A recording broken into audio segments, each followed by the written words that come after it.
الحمد لله والصلاة والسلام على رسول الله. مساكم الله بالخير الجميع. عندي كلمتين بس.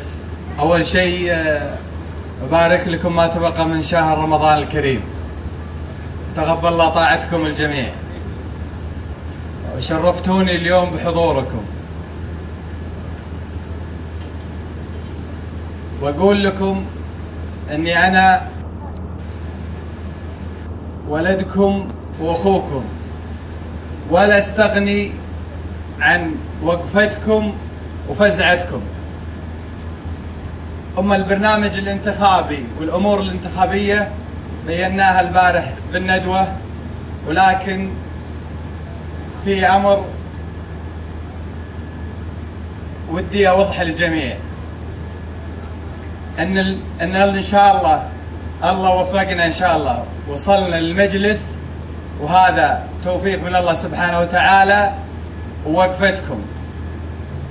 إن المواقف المشرفة والمواقف اللي تبيض الوجه وتوازي اسم شمر، ولا غير قصور بالقبائل الأخرى اللي كلها كل احترام وتقدير، بإذن الله لن أخذلكم فيها.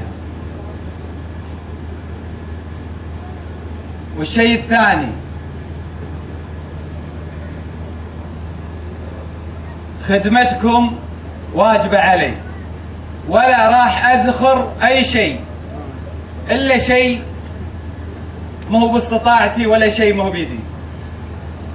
حبيت أقول لكم هالكلمتين بس، وسامحونا بالقصور الجميع، والمحل محلكم، وأنا عبارة أنتم المعازيم وأنا ضيف عندكم، وهذا محلكم. مشكورين للجميع.